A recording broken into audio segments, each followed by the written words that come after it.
toxicidad que se produce. Otro ejemplo, la exposición a AINES, uno de los principales riesgos es insuficiencia renal o falla renal. Doc, una pregunta. Dime. ¿La olopatadina al 0,5% puede generar efectos adversos en una persona que la use constantemente? Todo depende. O sea, constantemente, ¿qué tan frecuente es? Pues, Doc, yo me la estoy aplicando cada 12 horas, pero es porque yo mismo me la autoformulé. Sí. Entonces, pues Entonces, la olopatadina pues, es un medicamento antihistamínico, antialérgico, pues que ayuda al control de síntomas. Lo recomendado es que se use principalmente solo por pocos días, ¿no? Pero a largo plazo no hay mayoría de efectos secundarios como sensación de dolor a nivel de la cabeza o resequedad en ojos y nariz. ¿Me regalan un segundito? Espérenme un momentico que estoy organizando una cosita del internet. Denme un segundito.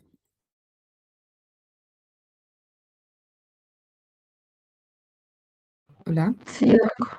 Listo. Entonces, lo que te respondí es la alopatadina, como cualquier efecto, como cualquier medicamento, puede tener un efecto secundario a largo plazo, pero por uso prolongado, más no es que genere toxicidad. ¿Listo?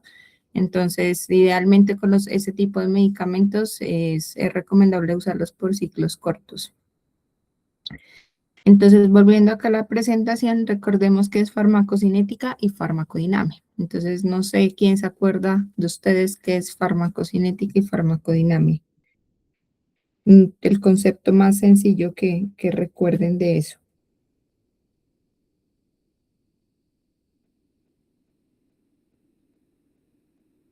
¿Alguien se acuerda? Pues, profe, de lo que nos han contado en farmacología, farmacocinética es lo que el cuerpo le hace al medicamento y farmacodinamia es lo que el medicamento le hace al cuerpo. Exactamente. Entonces, ese es el concepto puntual. Bueno, entonces, farmacocinética es lo que el cuerpo le hace al medicamento. Entonces, es como el viaje que tiene el medicamento en el cuerpo. ¿Qué lo hace? Lo absorbe, lo distribuye, lo metaboliza y lo elimina.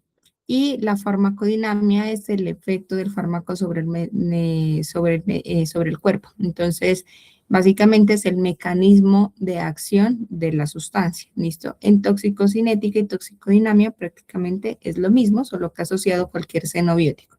Entonces, cuando hablamos de farmacocinética y de toxicocinética, entonces recuerden lo que les decía anteriormente, existe el proceso, algunos lo conocen como LATME y otros lo conocen como ADME, ¿listo? Entonces, donde se dice LATME se agrega la L que es de desintegración y disolución y después ya viene el proceso de absorción, distribución, metabolismo y eliminación, que ya vamos a hablar puntualmente de eso y pasa ya a una fase de farmacodinamia, que es el mecanismo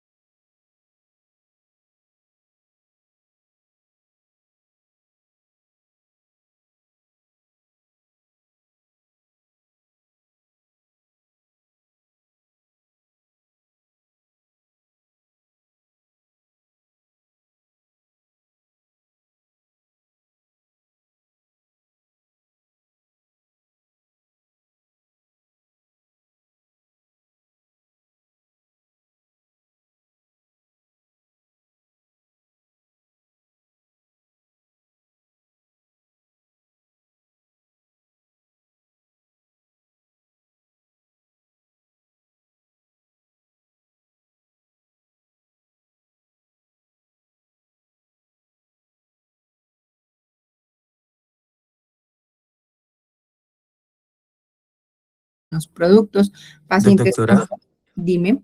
¿su merced está compartiendo? Sí. Es que ahorita a su merced se le fue la voz y ya su merced dejó de compartir o no sé si soy solo yo. Sí, un También si pasó. te quedó en en toxicodinamia, ahí quedamos. Ah, listo. A ver, espérenme. ¿Ahí ven la pantalla? No, señora. No, No, señora. señora.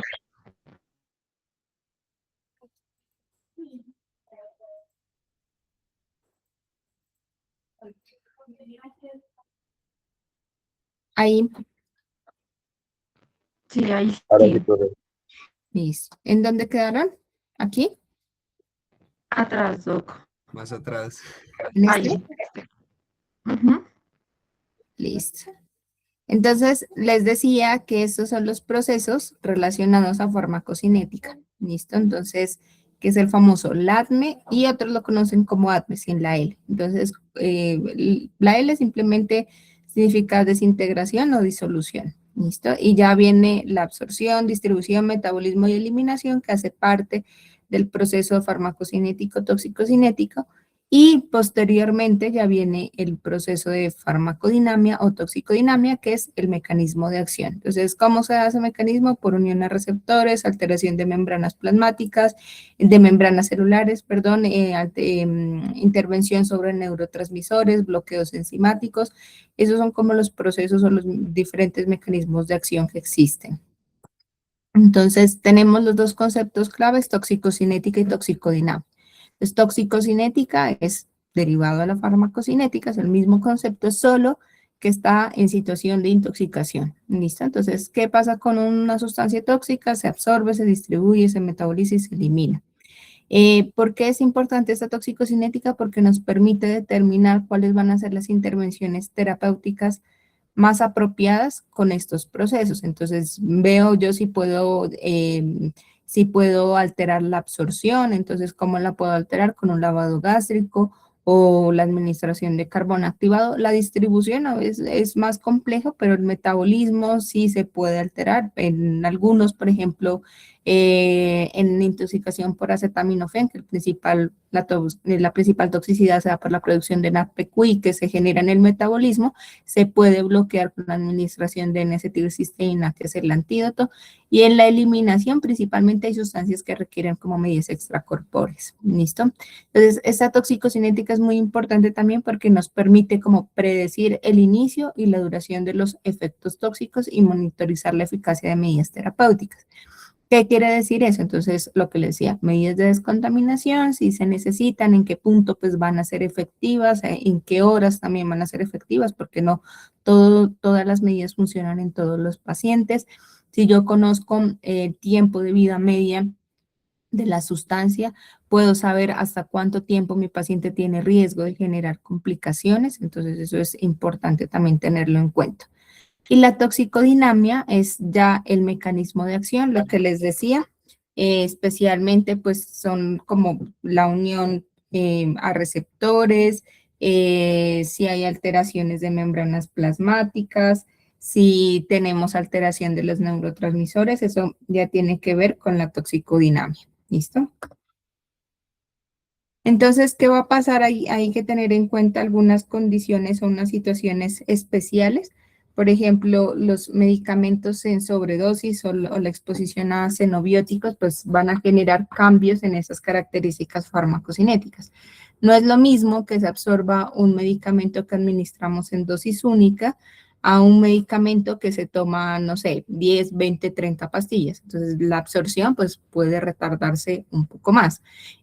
O, por ejemplo, si mi paciente tiene una alteración en la motilidad gastrointestinal, pues también puede retardar esa absorción de la sustancia del xenobiótico. O si el producto del xenobiótico tiene acción anticolinérgica, pues va a retrasar el vaciamiento gástrico. Eso también puede generar alteración en la absorción. ¿Listo?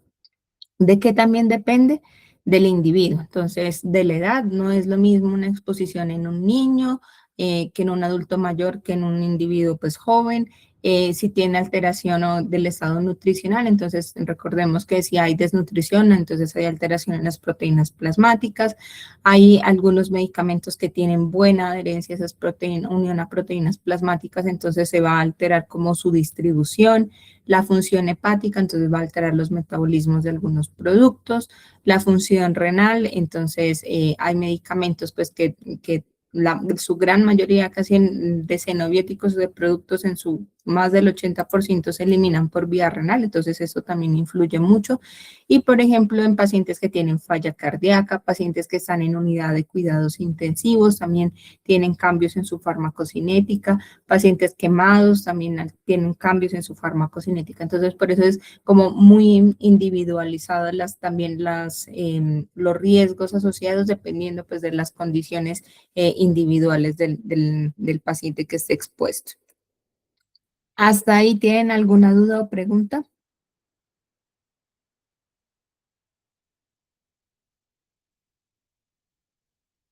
No, No, señora doctora. señora. Listo.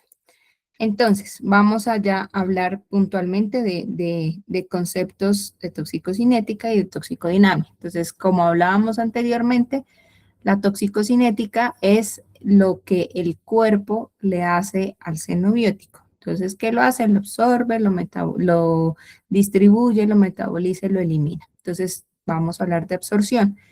La absorción es el proceso mediante el cual un fármaco, entonces vamos a cambiar aquí el concepto de fármaco a xenobiótico, pasa desde su sitio de administración hacia la circulación sistémica. ¿Listo? Entonces, esto también depende de la vía de administración del xenobiótico del producto. Entonces, ¿qué vías de administración hay? Tenemos vía de administración oral, intravenosa, cutánea, subcutánea, intramuscular, rectal e incluso inhalatoria. ¿Listo?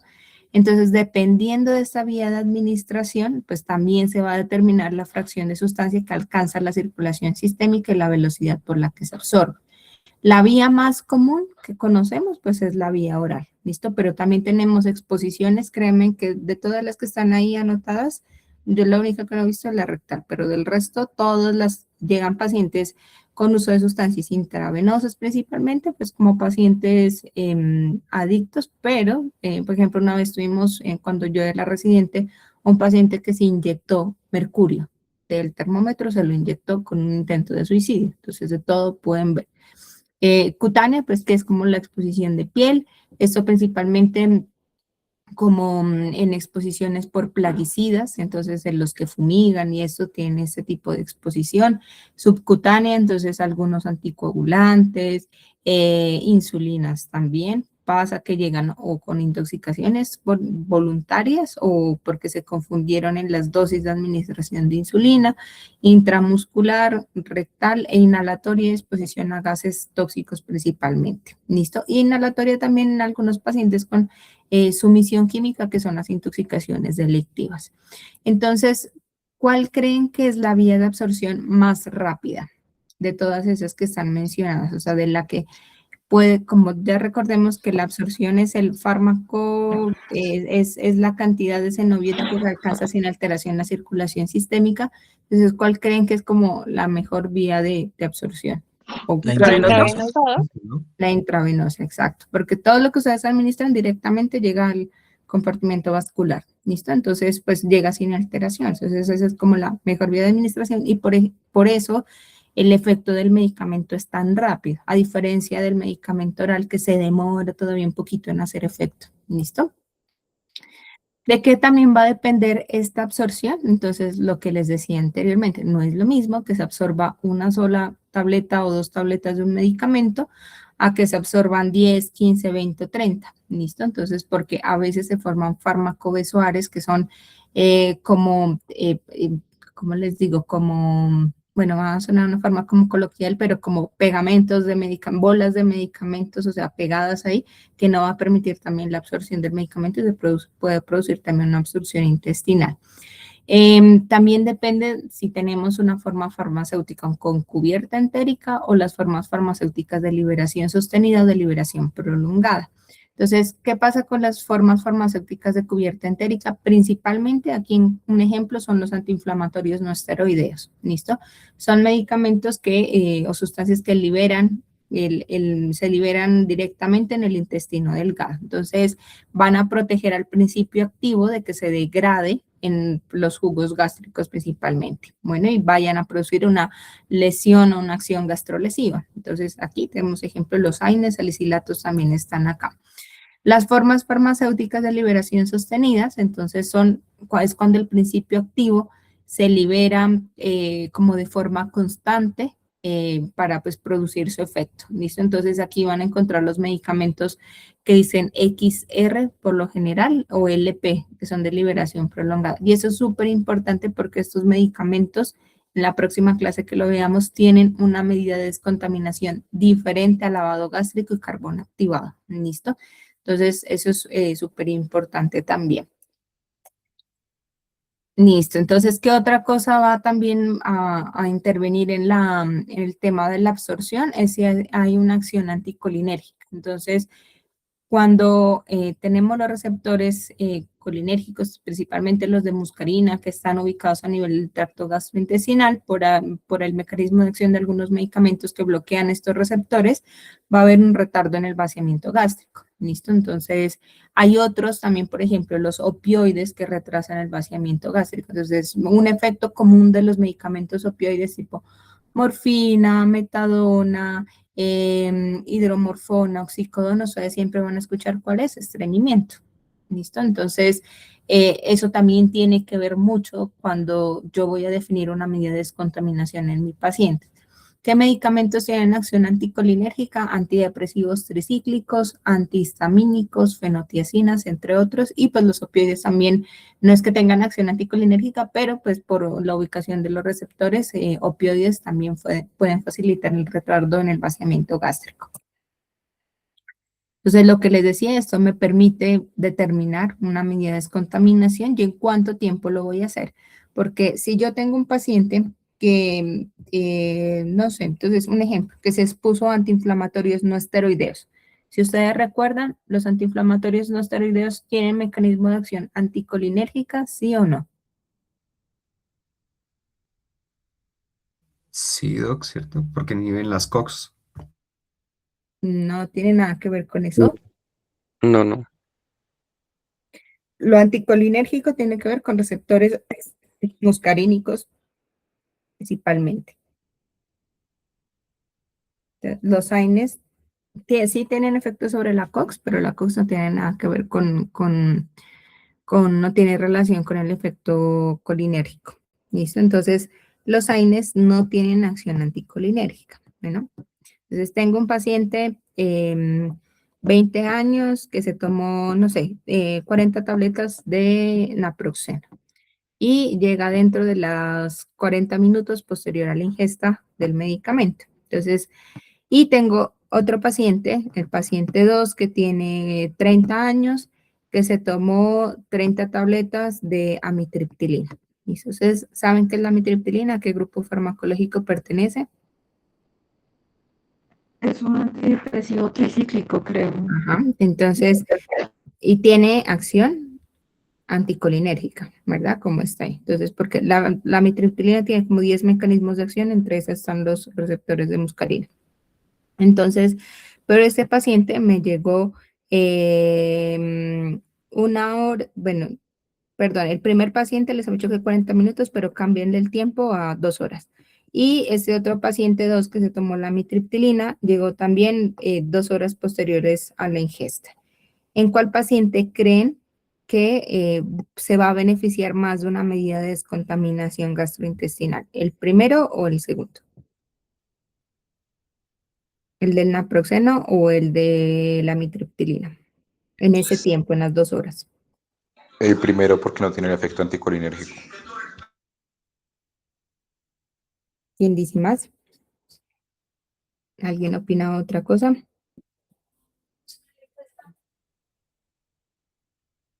El segundo, Sí, el segundo. No por sé lo qué iba que a se le decir. puede revertir. Bueno, entonces ahí vamos a adelantar un poquito de la próxima clase. Entonces, una medida de descontaminación es una forma de eliminación del medicamento. Ya en la próxima clase miramos cuáles son puntualmente y cuáles podemos utilizar. ¿Listo? Idealmente las medidas de descontaminación, si ustedes leen los textos y los artículos, todos dicen dentro de la primera hora. Bueno, después de la segunda hora es muy difícil de hacer una medida de descontaminación. No es difícil, se puede hacer, pero pues el beneficio no es tan grande porque pues ya se ha absorbido la mayoría de la sustancia del xenobiótico. ¿Listo? Entonces, tenemos un paciente de AINES que llegó 2 horas posterior a la exposición y tenemos un paciente de antidepresivos tricíclicos que llegó 2 horas posterior a la exposición. Entonces yo digo, bueno, si la medida de descontaminación es máximo 1 hora, en los AINES que no tienen efecto anticolinérgico, que no me van a retrasar el vaciamiento gástrico, pues no se beneficiaría tanto, ¿verdad? Pero Si tengo el paciente con antidepresivos tricíclicos, que yo sé que en esos pacientes por el efecto antimuscarínico se va a retardar el vaciamiento gástrico, puedo darle un poquito más de chance en hacer una medida de descontaminación. Entonces, las 2 horas podría hacerle la medida de descontaminación. Hasta 4 horas se recomienda en pacientes que tienen pues, con relación a medicamentos que retarden en el vaciamiento gástrico, se pueden hacer esa medida de descontaminación, ¿listo? Entonces, no hay que, en estos pacientes que yo sé que se demora el vaciamiento, puedo darle un chancecito de hasta 4 horas. Si ya conozco claramente que el medicamento no tiene acción anticolinérgica y no va a retrasar el vaciamiento gástrico, pues nada, solo es máximo 1 hora. ¿Listo? Entonces el paciente 2 sí se va a beneficiar de una medida de descontaminación. ¿Cuál? Ya lo veremos la próxima clase. Entonces existen unos factores que van a modificar la absorción. Entonces, ¿qué? El pH. El pH pues, que tengamos en el momento a nivel gastrointestinal, pues también va a afectar el grado de ionización del tóxico o también el paso a través de las membranas, la liposolubilidad. Entonces, hay sustancias que son liposolubles, se van a absorber mucho mejor porque van a pasar más fácil por membranas. El tamaño molecular, entonces, cuando ustedes leen, por ejemplo, de un medicamento, dice peso, ni sé qué Daltons, 100 Daltons, 20 Daltons, y eso es el peso molecular. Entonces, a menor peso, la molécula va a ser pequeña y va a tener, o se va a facilitar la absorción mucho más rápido. La motilidad intestinal, lo que hablábamos anteriormente, también tiene que ver mucho con el vaciamiento gástrico. Los alimentos, entonces, no es lo mismo un paciente que está totalmente en ayunas, que no ha tomado ningún alimento, a que tenga un estómago lleno, que va a retrasar también la absorción del producto. Y lo que les decía anteriormente, la forma farmacéutica, si es un medicamento de liberación prolongada, si es una solución, si es una tableta, si es una cápsula, también puede interferir mucho pues, en la absorción de la sustancia. Listo, hasta ahí vamos con la absorción. Ahora nos vamos con biodisponibilidad. Entonces, ¿qué es la biodisponibilidad? Es la fracción o el porcentaje de dosis del xenobiótico que va a alcanzar inalterado la circulación sistémica. Esto depende mucho de la vía de administración de las que hablamos anteriormente. Entonces, decíamos que la administración intravenosa pues va a tener un 100% de biodisponibilidad porque pues el medicamento, el producto llega directamente sin ningún cambio al sistema vascular, ¿listo? Entonces a la circulación sistémica. Esta es biodisponibilidad. Listo. Entonces pasamos al otro, el otro concepto de toxicocinética que es la de distribución. Entonces, ¿qué es la distribución? Es el proceso por el cual un xenobiótico va a abandonar el compartimento plasmático y entra ya a las células o a los tejidos, pues dependiendo pues de la afinidad que tenga con esta célula o el tejido, ¿listo? ¿Cómo se va a distribuir un medicamento? Entonces, puede estar de forma libre, entonces como lo ven acá en la imagen, por ejemplo, acá los cuadritos, las figuritas verdes, que es un fármaco libre, un producto libre, y también podemos tener otro que está unido a proteínas plasmáticas, bueno, que son los carritos transportadores. A veces, ¿qué pasa en la distribución? Entonces, en intoxicaciones hay tanto producto o sustancia que va a saturar esas proteínas plasmáticas, se llenan tanto y va a aumentar la fracción libre y eso puede favorecer a la toxicidad también de la sustancia. Entonces, ¿cómo se van a transportar o cuáles son algunas de las proteínas plasmáticas de transporte? Albúmina, alfa-1 glicoproteína, las globulinas. Entonces, esto es básicamente pues el concepto de distribución.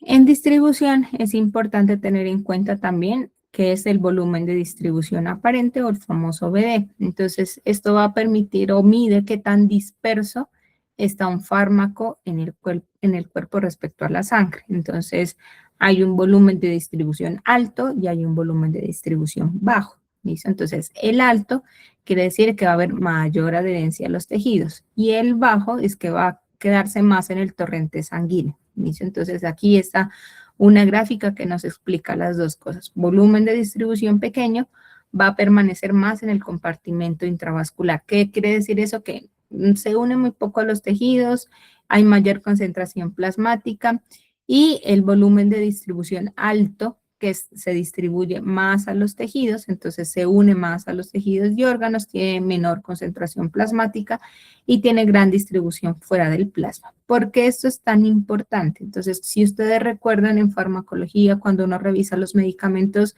dicen, bueno, se absorbe tanto a nivel gastrointestinal, tiene una biodisponibilidad del 80%, tiene alta unión a proteínas, baja unión a proteínas, su volumen de distribución es de 0.5, 1 litro kilogramo. Entonces, eso es súper importante porque si yo conozco también el volumen de distribución de la sustancia, puedo determinar si se puede hacer una, como medida adicional dentro del tratamiento, una medida extracorpórea para su eliminación. Entonces, ¿cuáles son las medidas extracorpóreas? Hemodiálisis, hemofiltración, todas esas. ¿Listo? Porque eso también lo podemos utilizar en intoxicaciones. Entonces, acá tenemos ejemplos. Por ejemplo, el litio tiene un volumen de distribución de 0,6 a 1 litro por kilogramo. Entonces, su principal vía de eliminación es por vía renal. Esto es un volumen de distribución bajo. ¿Listo? Aparte de eso, también el litio tiene baja unión a proteínas, o sea, va a estar más como una fracción libre. Entonces, ¿esto que me va a permitir? Que pues se elimine más fácil mediante una máquina de diálisis. ¿Listo?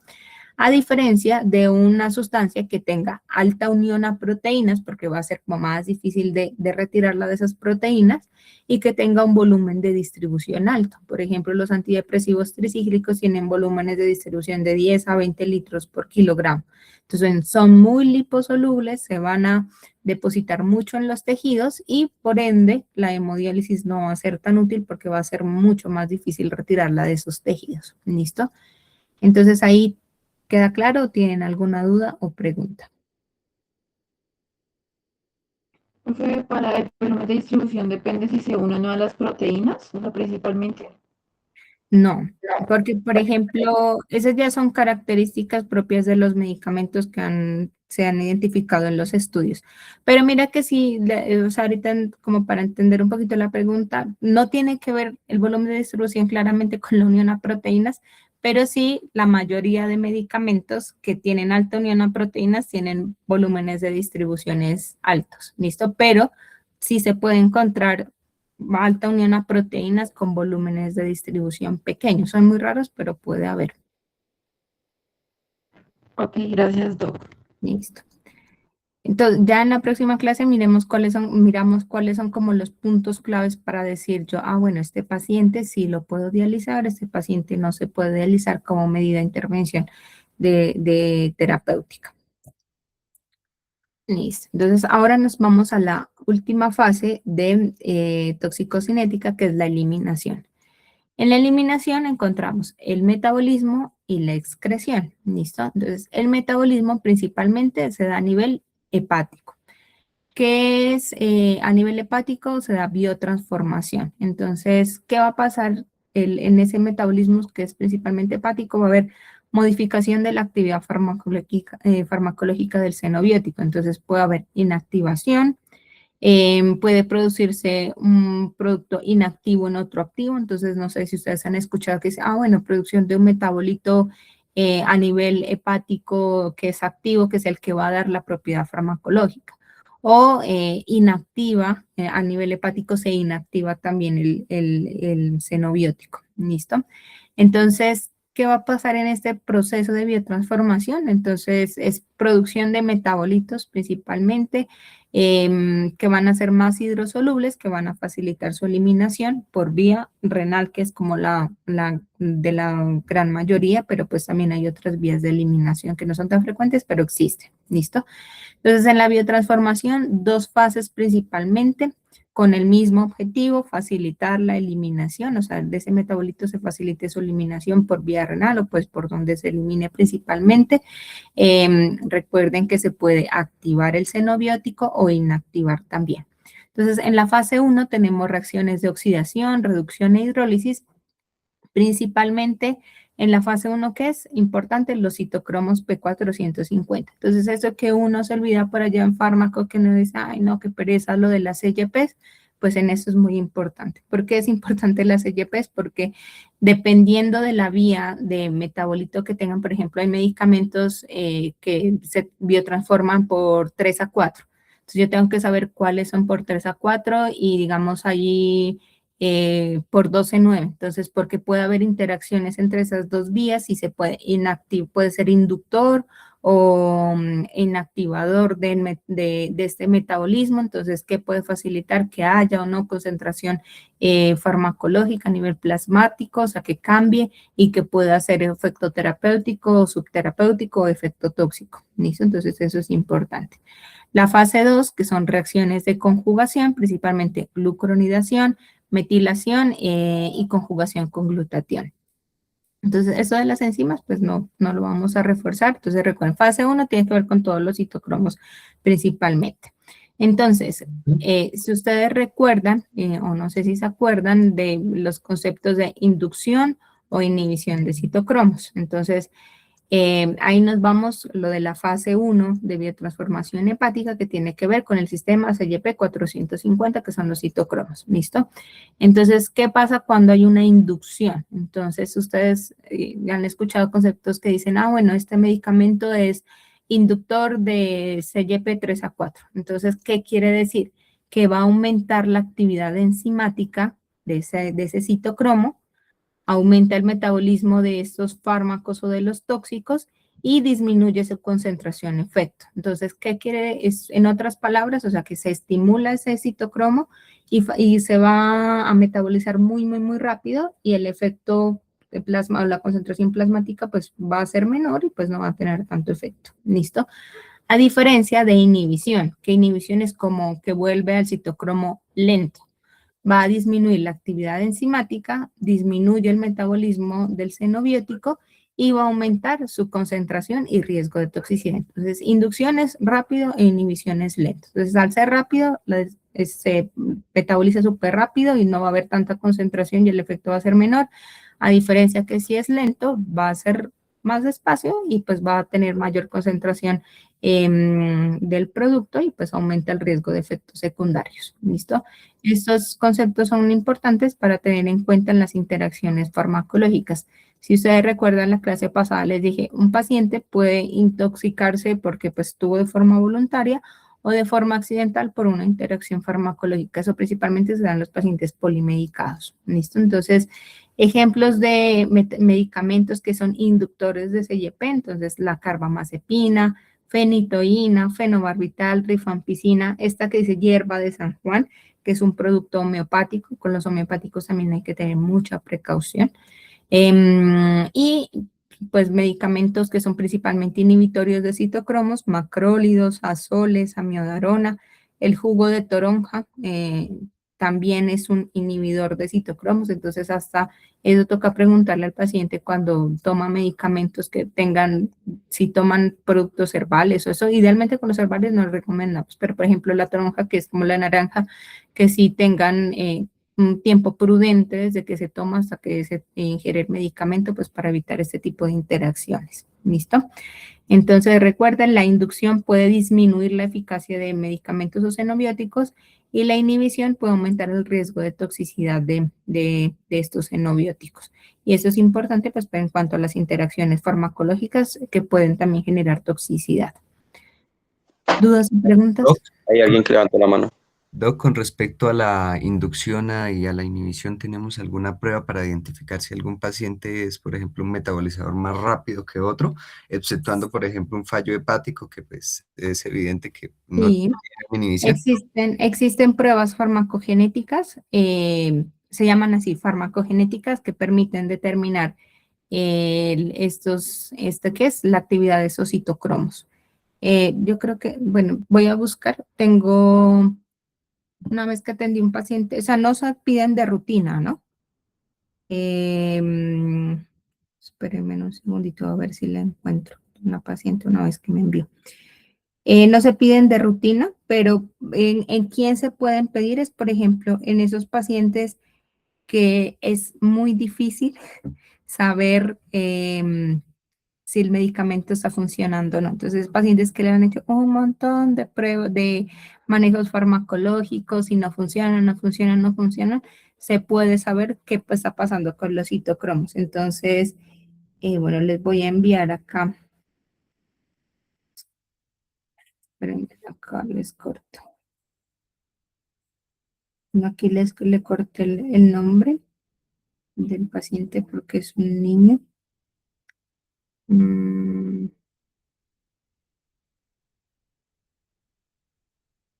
Además, todos tenemos, por ejemplo, mis citocromos pueden ser diferentes a los suyos. Por eso hay pacientes que no les funcionan los medicamentos y otros que sí les funcionan los medicamentos.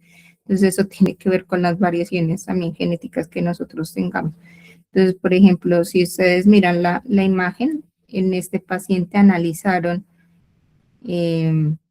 los citocromos. Entonces, uno, dependiendo de eso, dice, bueno, este paciente tenía... este paciente tenía un trastorno del espectro autista y una de sus características era que era muy, pero muy agresivo.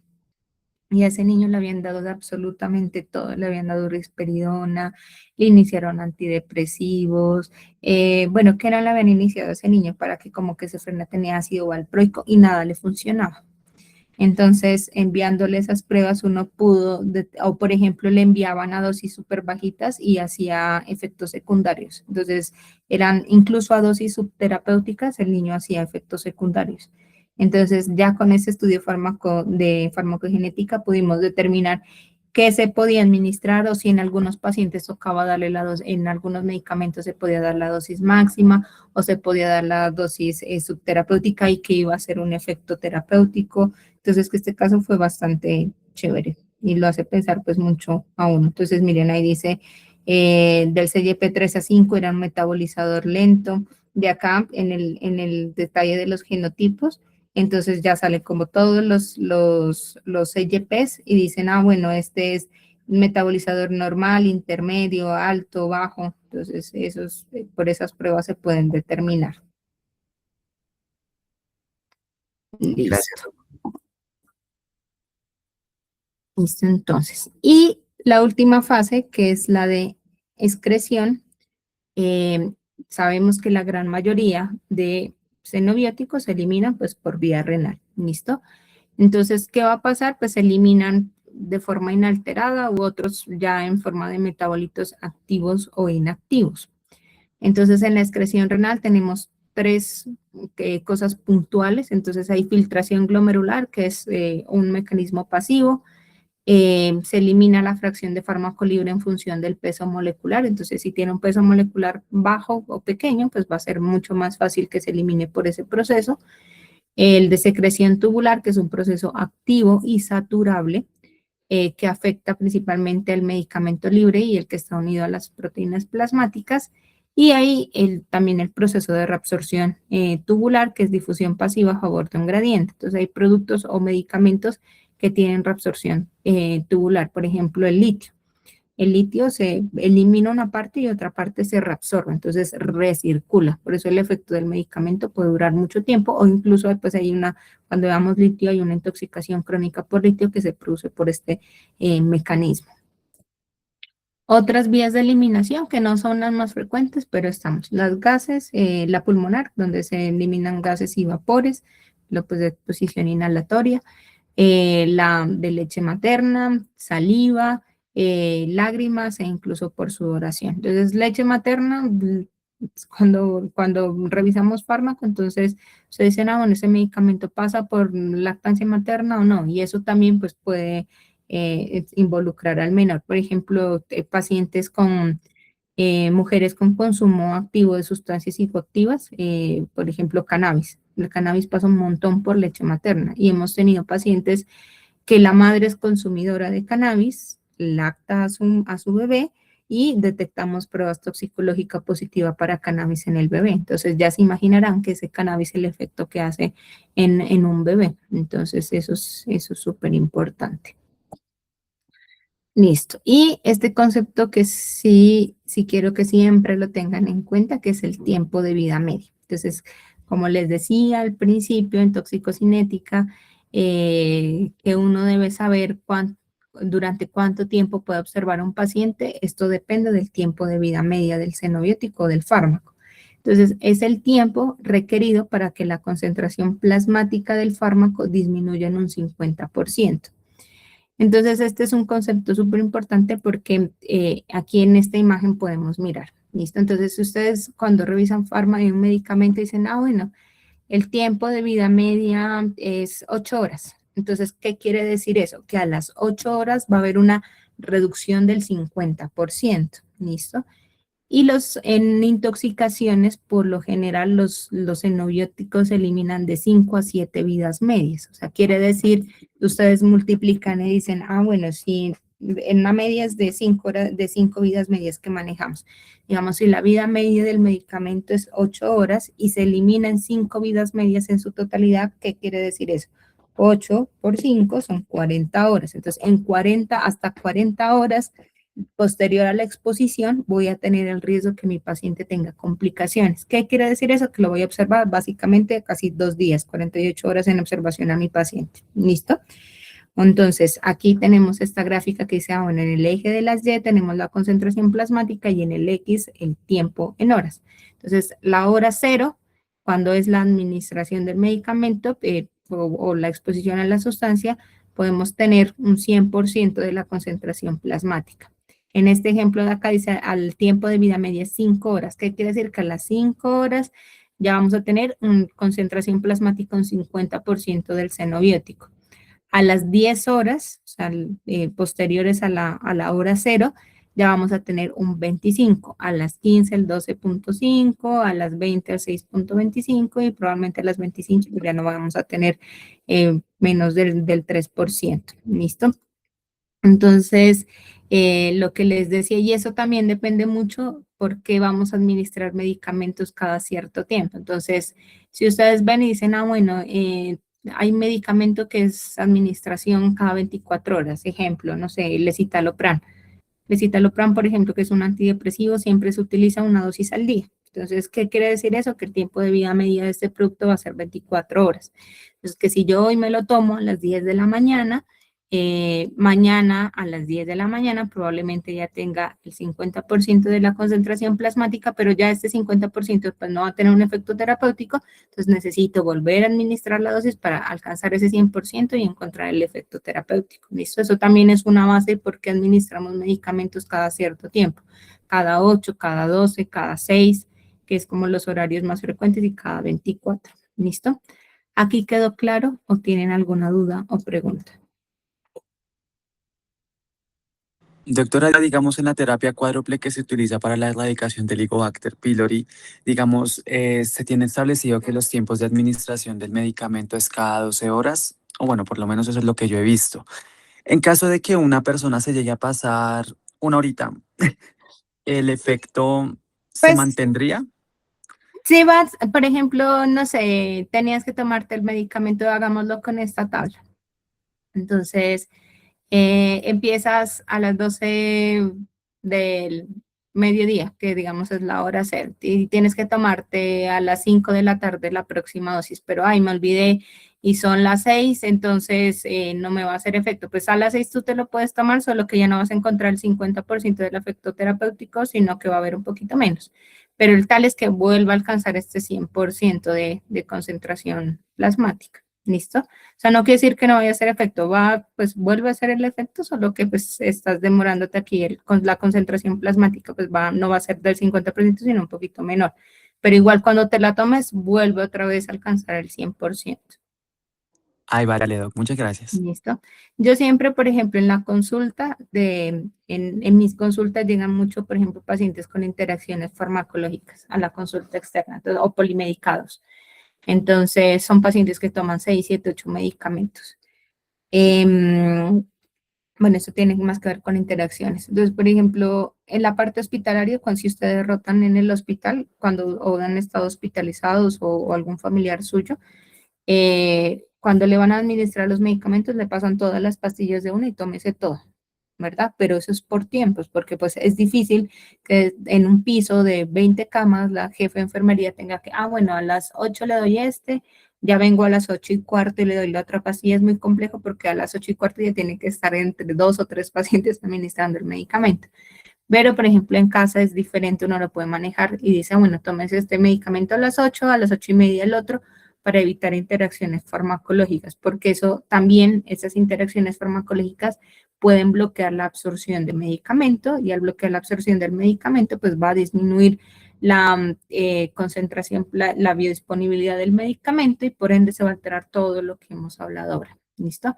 Entonces, un ejemplo es, por ejemplo, la levotiroxina. Entonces, la levotiroxina idealmente en ayunas, que tenga un pH ácido el estómago para que tenga una mejor absorción. Y cuando ustedes administran o formulan levotiroxina, que le dicen al paciente, después de 1 hora puede comer, ¿listo? Para evitar esa interacción farmacológica de absorción, ¿listo?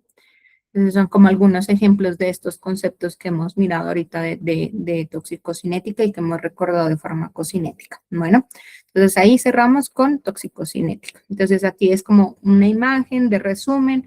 La absorción, no olviden que hay diferentes vías por las cuales se puede absorber una sustancia, que es vía oral, inhalatoria, dérmica, subcutánea, intramuscular, rectal, intravenosa, que va a depender también, va a haber cambios en esa absorción si el paciente ha comido, no ha comido, si tiene comorbilidades, si no, el pH que en ese momento se tenga a nivel del tracto gastrointestinal si es administrado por vía oral, la distribución que se da principalmente al sistema circulatorio. Recuerden que es importante si tiene unión o no a proteínas plasmáticas, el volumen de distribución si es alto o bajo.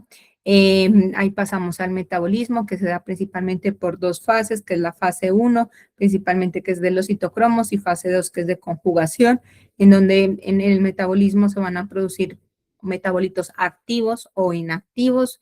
Los activos pues van a facilitar como el efecto terapéutico, y eso también facilita su eliminación. Y la vía de eliminación o lo de excreción, que es en su gran mayoría por vía renal, pero también pues tenemos otras vías de eliminación como pulmonar, materia fecal, por saliva, que son como otras de las principales. Y no se olviden del tiempo de vida media, que nos va a permitir saber en cuánto tiempo voy a observar a un paciente. Los antidepresivos tricíclicos, el tiempo de vida de eliminación puede darse hasta 72 horas. O sea, ¿qué quiere decir eso? O sea, los 5 vidas medias son 72 horas. Entonces, que en esas 72 horas mi paciente puede todavía tener manifestaciones clínicas. Entonces, uno de los efectos de los antidepresivos tricíclicos, como vamos a ver más adelante, es taquicardia. Entonces, uno tiene el paciente y solo tiene taquicardia. No tiene más, no tiene ni efecto, no tiene cardiotoxicidad como ensanchamiento del QRS, no tiene falla renal, no ha convulsionado, solo tiene taquicardia, y esa taquicardia le puede durar hasta 72 horas. Entonces, eso es importante, pues como, por eso es tan importante el tiempo de vida media del producto. Listo. Ahora nos vamos con toxicodinamia. Una pregunta antes de que pase a toxicodinamia. Dime. Qué pena, es que no entendí por qué lo de para determinar las 48 horas, o sea, no entendí cómo, ¿El tiempo de vida media? sí, o sea, como de cuánto tiene que usted dijo como que por 5 y eso Ya. por, Entonces, vamos a hacer el ejemplo con esta imagen que está aquí, que es 5 horas. ¿Listo? Entonces, ustedes revisan y dicen, o bueno, busquemos un nombre de qué medicamento quieren de pronto, nombre de un medicamento, Digamos el ibuprofeno. el ibuprofeno. Entonces, la vida media del ibuprofeno, ¿cuál es?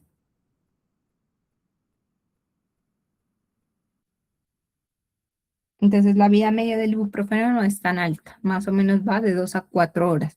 Entonces, el promedio nosotros cogemos 3 horas, ¿listo? Entonces, ¿qué quiere decir? Que a las 3 horas de administrado el ibuprofeno, ya la concentración plasmática va a ser ¿de cuánto? del 50%. Ajá, listo. En toxicidad, los medicamentos o los eneobióticos por lo general se eliminan en su totalidad en 5 a 7 vidas medias, pero siempre manejamos 5 vidas medias, ¿listo? ¿Qué quiere decir eso? Que en 5 vidas medias ya no vamos a tener concentraciones plasmáticas si no volvemos a administrar pues ibuprofeno en el paciente. Entonces, ejemplo, Pepito Pérez se tomó 10 naproxenos. Un niño de 3 años se tomó accidentalmente 10 naproxenos. ¿Listo? Que pues según su peso pues puede ser una dosis tóxica dependiendo del peso que tenga también. Entonces, ¿qué quiere decir eso? Que a las 3 horas de haberse tomado esas 10 pastillas de naproxeno vamos a encontrar un 50% de su concentración plasmática.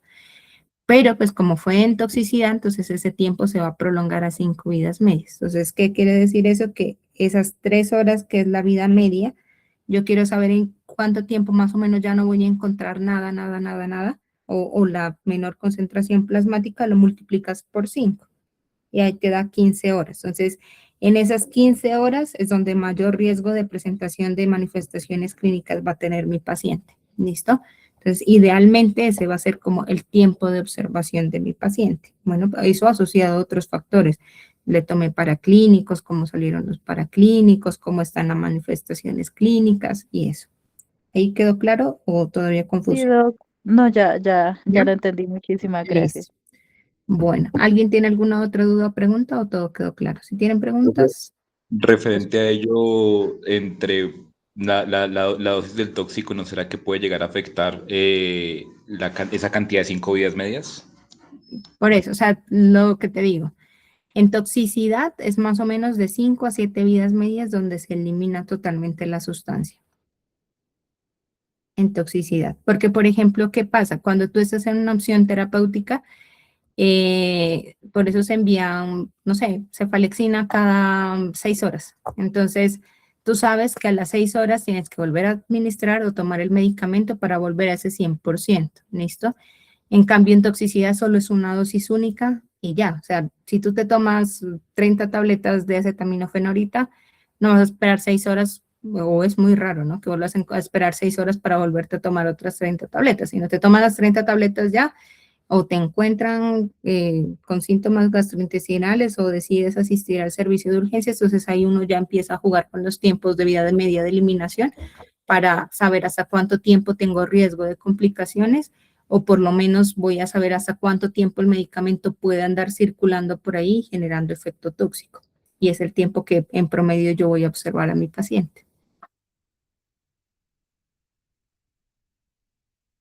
¿Sí entendí? ¿Sí quedó claro ahí o no? Listo, muchas gracias, señora. ¿Listo? Listo. Listo. Entonces, bueno, ahí terminamos toxicocinética. Ahora vamos con toxicodinamia, que ya sabemos que es el mecanismo de acción del xenobiótico. ¿Listo?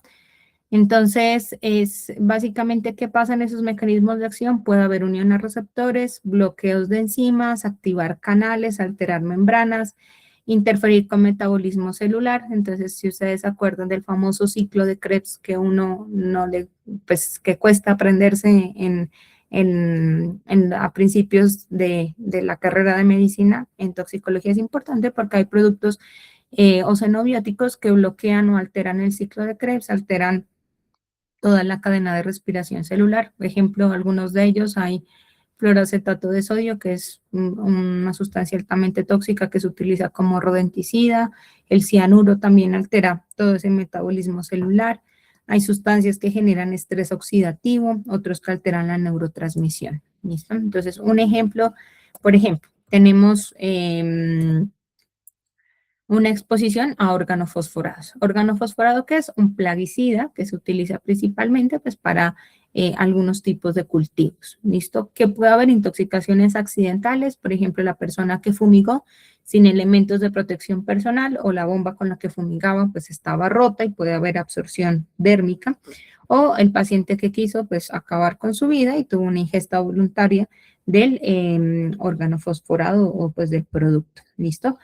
¿Cuál es el mecanismo de acción de este órgano fosforado? Es bloquear la acetilcolinesterasa. Entonces, recordemos que tenemos acetilcolina en la neurona presináptica que va a eliminarse el espacio sináptico donde van a haber unos receptores de tipo nicotínico y muscarínico donde van a hacer su efecto. ¿Listo?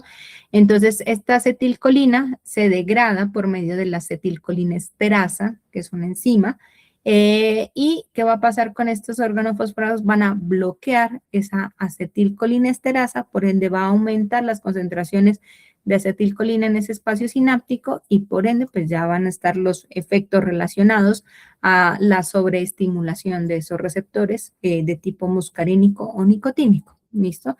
En estos de aquí son principalmente las estimulaciones de receptores muscarínicos, entonces tenemos epífora, cialorrea, diaforesis, hay broncorrea, broncoespasmo, miosis, hipotensión, pues también dependiendo pues como de la ubicación de los receptores, ¿listo?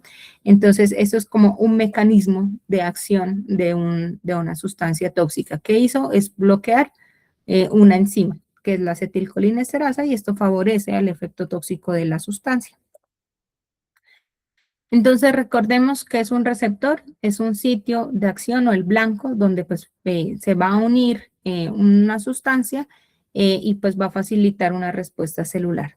¿Qué va a pasar con estos receptores al interactuar con estos xenobióticos? Entonces pueden mimetizar, modular o antagonizar, que es como bloquear la acción de los ligandos endógenos. Entonces, aquí tenemos una imagen, entonces no se olviden, los receptores son macromoléculas que podemos encontrarlas a nivel de la membrana celular, a nivel de la membrana plasmática, perdón, de los organelos o del núcleo también, y pues en cualquiera de estos receptores puede haber algún efecto. ¿Listo? Entonces, ¿qué es agonista?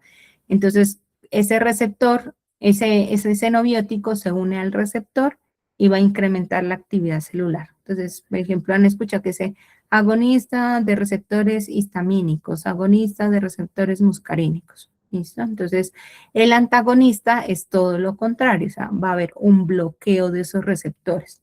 Entonces, va a inhibir la activación celular. Entonces, aquí ejemplo, un antídoto. Entonces, la atropina es un antagonista de receptores muscarínicos, o la naloxona es un antagonista de receptores opioides. Entonces, ¿qué van a hacer?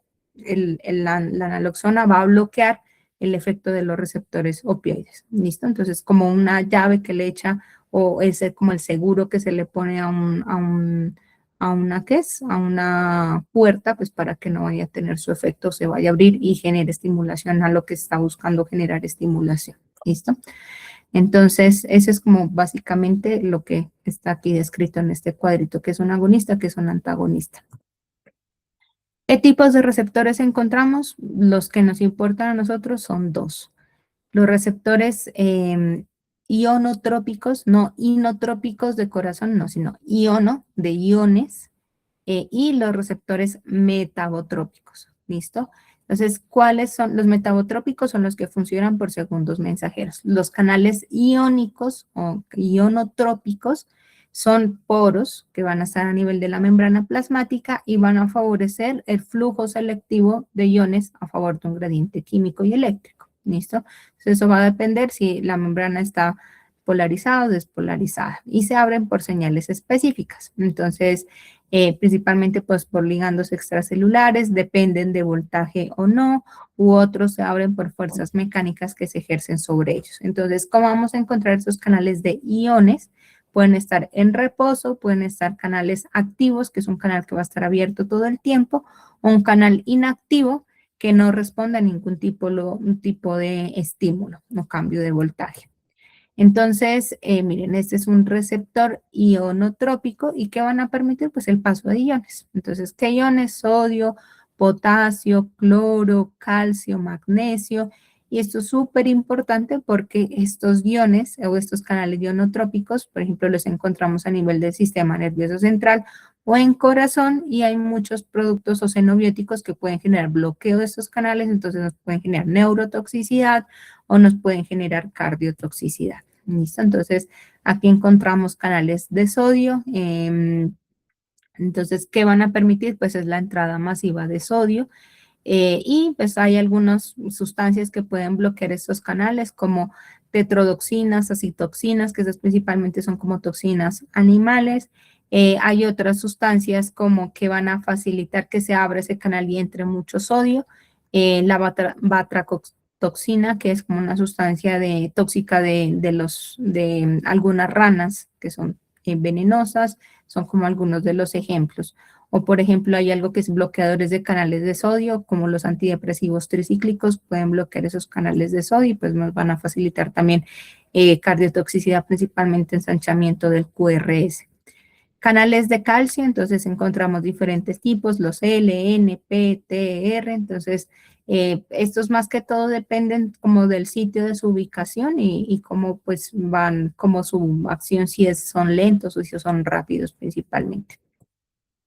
Canales de cloro, por ejemplo, los receptores tipo GABA, que son receptores ionotrópicos que van a permitir el ingreso, la permeabilidad de cloro. Esos los encontramos principalmente a nivel del sistema nervioso central. Canales de potasio, también que están principalmente a nivel cardíaco, entonces sí tienen que ver mucho con el intervalo QT a nivel cardíaco, eso ya lo vemos en electrocardiograma. Otros canales iónicos, que principalmente las acuaporinas no permiten como el de un ion específico, sino el paso de agua, ¿listo? Entonces estas acuaporinas se pueden ver afectadas también en intoxicaciones por litio. Y ya encontramos los otros receptores que son los metabotrópicos, que recuerden que son los unidos o acoplados a proteínas G, son receptores transmembranales, ¿listo? Entonces, ¿qué va a pasar? Pues se activan al unirse el neurotransmisor o bueno, la molécula al receptor, van a activar sistemas a nivel intracelular que pueden generar cambios a corto o largo plazo a nivel celular. Entonces encontramos familias de proteínas G, hay unas que estimulan la adenilciclasa, hay otras que inhiben la adenilciclasa, otros que activan la fosfolipasa C, otros regulan la fosfolipasa D o intercambio de sodio-hidrógeno. ¿Listo? Entonces, miren, esta de acá, en la imagen izquierda encontramos los iónicos, canales ionotrópicos, que ya sabemos que son canales, son poros transmembranales que se activan por iones. ¿Listo? Y los metabotrópicos, que si ustedes miran aquí en esta parte intracelular, van a actuar por segundos mensajeros. Bueno, yo ahora les voy a preguntar, bueno, ¿cómo lo de proteínas G, cómo se activan, cómo se transportan? No, simplemente que sepamos si actúan sobre canales iónicos o metabotrópicos. Y sobre canales iónicos, ¿cuáles? Si es de sodio, cloro, potasio, bueno, lo que sea. Y si es un receptor asociado a proteína G. Entonces aquí están las familias, que son principalmente 4, las de proteína G sub S, G sub I, G sub Q, G sub 12 o G sub 0. Y esto pues tiene que ver mucho con el efecto de aumento de adenilatociclasa o la disminución de adenilatociclasa, el aumento de fosfolipasa, principalmente pues que es como de la familia G sub Q, ¿listo? Entonces eso es como a manera de recorderizo información. Y para terminar, entonces, el concepto clave o los conceptos claros de dosis respuesta y de dosis tóxica y dosis letal 50, que es como importante también tenerlo en cuenta. Entonces, la dosis respuesta es el cambio de un efecto biológico cuando aumenta la cantidad de una sustancia a la que se está expuesto el organismo. ¿Esto qué quiere decir eso? A mayor exposición, generalmente, o sea, no siempre, pero generalmente hay mayor probabilidad o intensidad del efecto. ¿Listo? No todos los tóxicos tienen un umbral claramente definido. Entonces, lo que les decía, esto depende mucho de las características individuales de la persona que haya tenido la exposición. Porque, por ejemplo, podemos tener 2 personas, ambas con 30 años, sin ningún tipo de comorbilidad, y una se tomó, no sé, vamos con el acetaminofén nuevamente, 30 tabletas de acetaminofén, la otra también se tomó 30 tabletas de acetaminofén. Pero el primero hizo de una, ingresó con síntomas gastrointestinales, tomamos pruebas hepáticas y las tenía alteradas. Y puede ser que el segundo que se tomó las 30 tabletas consultó al mismo tiempo y está totalmente asintomático. ¿Listo? Pero no quiere decir que no vaya a ser lesión hepática. Puede hacerla como no puede hacerla. Pero este de acá la hizo más rápido y este de acá la hizo más despacio. ¿De qué depende eso? Puede ser de pronto de su metabolismo, puede ser que haya sido un metabolizador un poco más lento, puede ser que haya sido un metabolizador o haya tenido alguna interacción farmacológica, o puede ser que esa persona tuvo en el momento de la ingesta, no haya comido nada y eso facilitó la absorción. Este de otro de acá pudo haber ingerido alimentos y que retardó la absorción, todo depende. Por eso no todas las personas vamos a encontrar el mismo efecto. Por eso en toxicología siempre manejamos el paciente, más no el tóxico. ¿Listo? Ayer tuve una paciente que tomó fluoracetato de sodio. Entonces, ahora si quieren lo googlean, el fluoracetato de sodio es una sustancia altamente tóxica en su rodenticida, pero la señora estaba totalmente tranquila, o sea, cero síntomas, nada. Ya llevaba 8 horas posteriores de la ingesta y no tenía absolutamente nada, ni le dolía ni la cabeza. Y yo decía, pero bueno, pues el fluoracetato es una sustancia, casi es como un equivalente al cianuro, para que más o menos ahí tengan la relación. Si pues, esto es altamente tóxico, pues yo la hacía en UCI o con una acidosis metabólica, con hiperlactatemia, pero no tenía absolutamente nada. A diferencia de que otro paciente que se hubiera tomado el mismo fluoracetato de sodio pudo haber hecho todos los síntomas. ¿Listo? Entonces eso es muy individual. Pero pues hay que vigilar al paciente. Por eso entonces se deja en vigilancia por el tiempo de vida media, por el riesgo de los efectos tóxicos durante el tiempo que probablemente vaya a estar circulando la sustancia. ¿Qué es una dosis efectiva? Es la cantidad necesaria para producir un efecto determinado. ¿Listo? Entonces es el famoso ED50 que encuentran ustedes en algunos textos. ¿Eso qué quiere decir? La dosis que produce el efecto definido en 50% de una población. Eso se saca a raíz pues, de los estudios clínicos farmacológicos que se realicen. La dosis tóxica, ¿qué es? Es la cantidad capaz de producir un efecto tóxico, adverso o tóxico. ¿Listo? Entonces, ¿qué es la dosis tóxica 50? Es la dosis que produce un efecto tóxico definido en el 50% de la población. Y la dosis letal 50 es la dosis que produce la muerte en el 50% de una población. La dosis tóxica no en todas las sustancias está definida. Son muy pocas las sustancias que tienen definida una dosis tóxica. El acetaminofén es una de ellas. Entonces, la dosis tóxica del acetaminofén es igual o más de 150 miligramos por kilogramo. ¿Listo? Pero con otros medicamentos es difícil establecer si es una dosis tóxica o no. O sea, no hay como muchos estudios que digan, bueno, la dosis tóxica de la amitriptilina es, yo qué sé, 100 miligramos por kilogramo. Ahí me la estoy inventando. Pero porque, por ejemplo, lo que les decían, en Pepito Pérez puede ser que haya tomado 10 amitriptilinas y el segundo haya tomado las otras 10 amitriptilinas, pero en el primero hizo todas las manifestaciones clínicas de la toxicidad por antidepresivos tricíclicos y el otro no.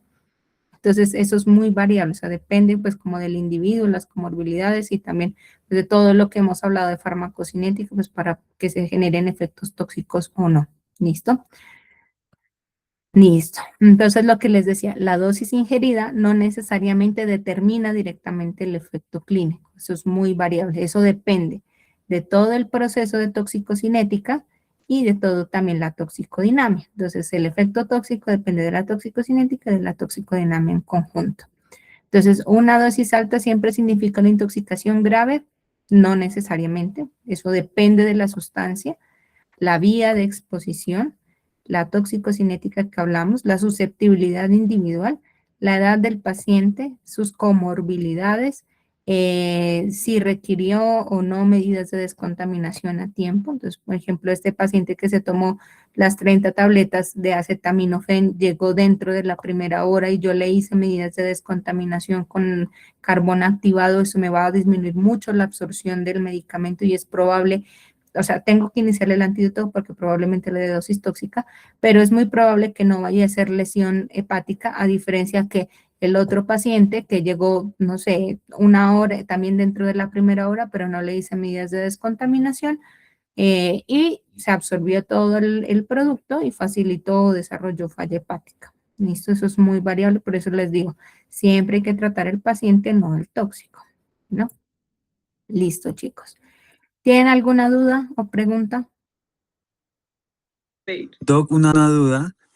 Dime. Pues digamos, como digamos algunos chicos ya vimos fármaco y otros lo están viendo, no sé si podría sumarse a sugerirnos un libro o algo de fármaco para que podamos como reforzar algunos conocimientos y pues seguir con la temática de la clase. Digamos, yo me acuerdo de algunas cositas porque me acuerdo del doctor explicándola y lo que su merced decía.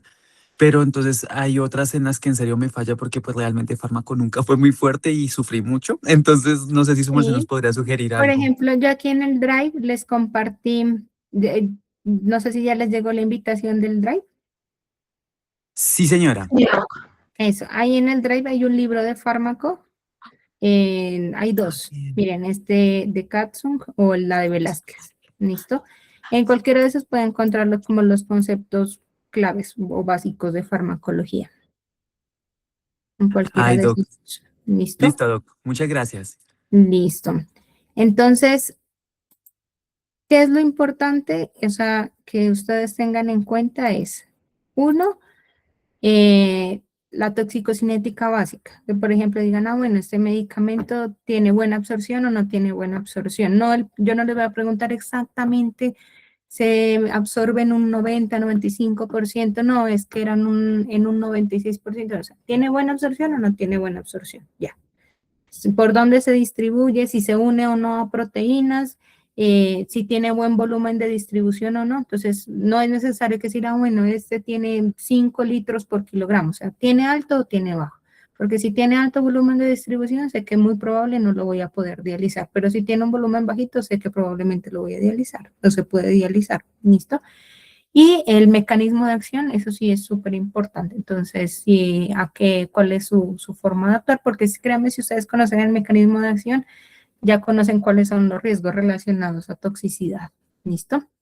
Esta presentación se la subo en el transcurso de este fin de semana al Drive, pues para que la revisen. La presentación de la semana pasada se las subí ya al Drive.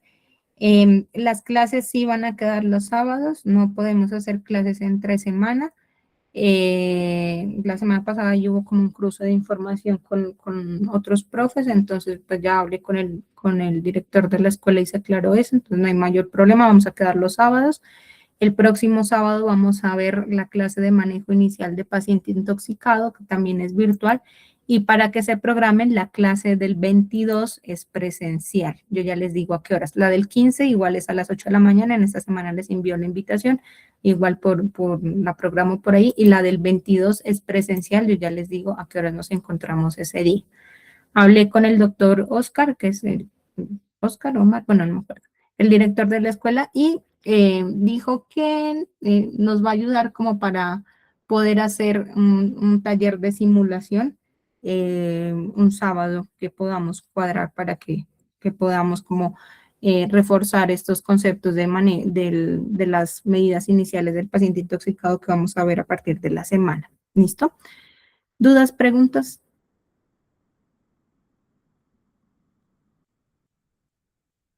Dime, María.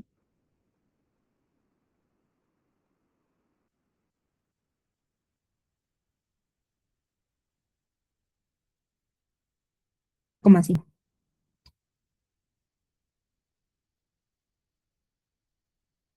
Ah, ya, ya, ya, ya. Ya, ya, ya. Me transporté a vida media. Eh, no tanto, o sea, el volumen de distribución claramente pues va también a determinar la toxicidad, ¿listo? Porque, por ejemplo, si se adhiere más al tejido, pues va a haber mayor en riesgo de ¿qué es? De toxicidad. Entonces, ejemplo, el tacrolimus. El tacrolimus es un medicamento que tiene un alto volumen de distribución y por ende tiene una mayor adherencia a los tejidos y por ende va a tener mayor tiempo como de duración en el cuerpo. Entonces el efecto de ese medicamento puede durar mucho más tiempo del habitual que se utilice a dosis terapéuticas. O incluso como es un medicamento de estrecho margen terapéutico, también tiene mucha sensibilidad en cambios o variaciones de la farmacocinética, que el paciente tenga cambios en su farmacocinética puede facilitar también que se genere toxicidad. Entonces, sí, el volumen de distribución también el alto volumen de distribución va relacionado también con algo de toxicidad del paciente.